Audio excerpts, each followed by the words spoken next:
क्या आपने कभी सोचा है, जिस युद्ध को हम धर्मयुद्ध कहते हैं, उसमें अगर अधर्मियों में भी धर्म था, तो फिर धर्म और अधर्म की परिभाषा क्या थी? महाभारत के युद्ध के बाद जब धूल बैठ चुकी थी, लाशों के ढेर लगे थे और विजेता भी रो रहे थे, तभी एक शिष्य ने श्री कृष्ण से एक सवाल पूछा, भगवान, क्या कौरव केवल अधर्मी ही थे? और तब कृष्ण ने जो उत्तर दिया वह आज भी 99% लोग नहीं जानते। कृष्ण ने कहा, नहीं, कौरवों में भी धर्म था। यही एक वाक्य महाभारत की पूरी कहानी उलट देता है। आज की इस कथा में हम जानेंगे, कौरवों में कौन कौन था जो धर्म पर खड़ा था? क्या दुर्योधन सच में केवल अहंकारी था? क्या कर्ण का अधर्म भी धर्म से पैदा हुआ था? और सबसे बड़ा सवाल, अगर कौरवों में भी धर्म था तो युद्ध क्यों अनिवार्य था? यह कहानी सिर्फ महाभारत नहीं, यह हम सब की जिंदगी की कहानी है। हम बचपन से सुनते आए, पांडव धर्म, कौरव अधर्म, लेकिन महाभारत किसी बच्चों की कहानी नहीं है। कृष्ण स्वयं कहते हैं, धर्म किसी पक्ष का नाम नहीं है, धर्म कर्म और नियत का फल है। अगर ऐसा है, तो क्या कौरवों में एक भी ऐसा व्यक्ति नहीं था जो धर्म का पालन करता हो? आइए एक एक करके उन चेहरों को देखें जिन्हें इतिहास ने अधर्मी कहकर भुला दिया। भीष्म पितामह, जिन्होंने आजीवन ब्रह्मचर्य का व्रत लिया, जिनके लिए राजा से बड़ा था वचन।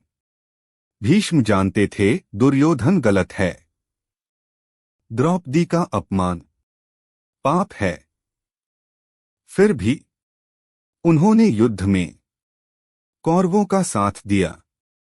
क्यों? कृष्ण कहते हैं, भीष्म का धर्म सत्य से नहीं, वचन से बंधा था। भीष्म का अधर्म यह नहीं था कि वे कौरवों के साथ थे, उनका अधर्म यह था कि उन्होंने गलत होते हुए भी मौन को चुना। यही धर्म का सबसे बड़ा पतन है। कर्ण, जिसे हम अक्सर दुर्योधन का साथी और अधर्मी कहते हैं, लेकिन कर्ण कभी युद्ध में पीठ नहीं दिखाई, कभी शरण आए को ठुकराया नहीं और कभी दान से मना नहीं किया। कृष्ण स्वयं कहते हैं, कर्ण में धर्म था, लेकिन दिशा गलत थी। कर्ण जानता था द्रौपदी का अपमान अक्षम्य है, फिर भी वह चुप रहा। क्यों? क्योंकि उसका धर्म कृतज्ञता से बंधा था। दुर्योधन ने उसे सम्मान दिया जब पूरी दुनिया ने अपमान किया।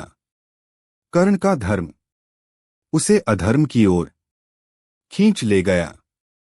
अब हम पहुंचते हैं महाभारत के सबसे विवादित नाम पर, दुर्योधन, जिसे इतिहास ने अक्सर सिर्फ लालची, क्रूर और अहंकारी कहकर खारिज कर दिया। लेकिन क्या सच में दुर्योधन सिर्फ अधर्म का प्रतीक था? नहीं, दुर्योधन की सबसे बड़ी शक्ति थी उसकी निष्ठा।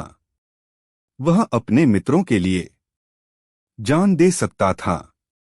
कर्ण के लिए उसने राज्य, सम्मान और सत्ता सब कुछ दांव पर लगा दिया। अपने 100 भाइयों के प्रति वह कभी दगाबाज नहीं बना, न युद्ध के मैदान में कभी पीठ दिखाई, न ही अंतिम क्षणों तक अपने पक्ष से हटा। यह भी सत्य है कि दुर्योधन ने युद्ध में छल को अपना मार्ग नहीं बनाया, कम से कम गदा युद्ध तक। यही कारण है कि महाभारत में उसका पतन इतना साधारण नहीं लगता।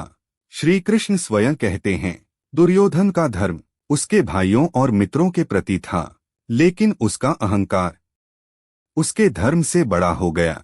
यहीं से धर्म की सीमा टूटती है। जब धर्म सिर्फ अपनों तक सीमित हो जाए और सत्य से दूर चला जाए, तो वही धर्म धीरे धीरे अधर्म बन जाता है। दुर्योधन की त्रासदी यही थी।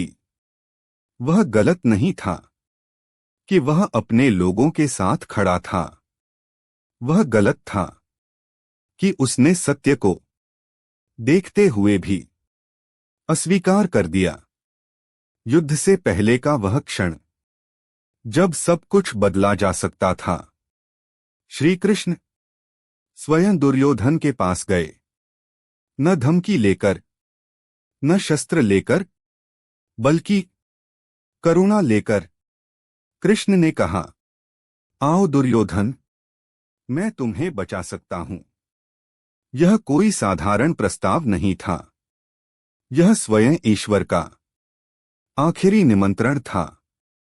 लेकिन दुर्योधन ने उत्तर दिया, अगर मैं गलत भी हूं तो भी मैं अपने रास्ते से नहीं हटूंगा।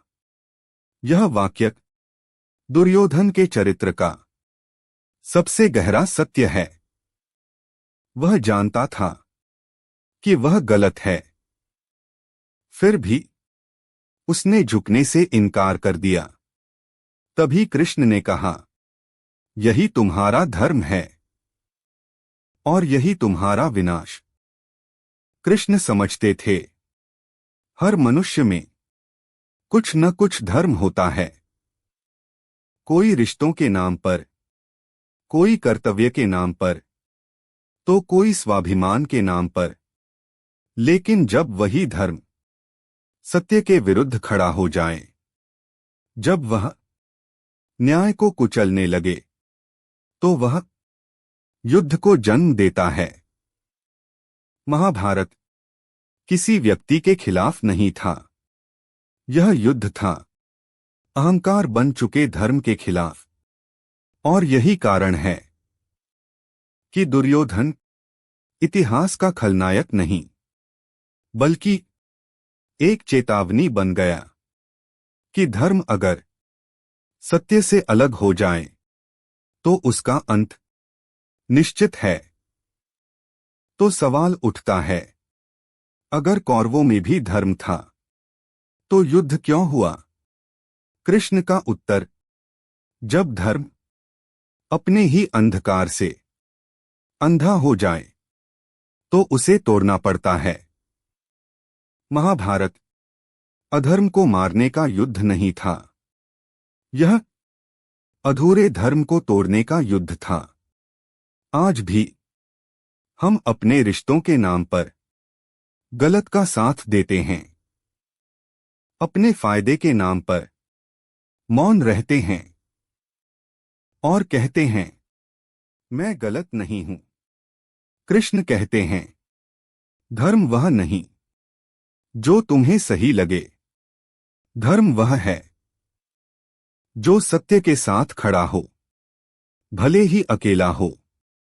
कौरवों में भी धर्म था, लेकिन वह धर्म सत्य से बड़ा नहीं था। और यही कारण है कि इतिहास ने पांडवों को नहीं, सत्य को विजेता कहा। धीमा म्यूजिक। अगर आपको यह कहानी सोचने पर मजबूर करे तो कमेंट में लिखिए, धर्म केवल पक्ष नहीं, सत्य है। और इस वीडियो को उन लोगों तक पहुंचाइए जो आज भी गलत को सही समझते हैं।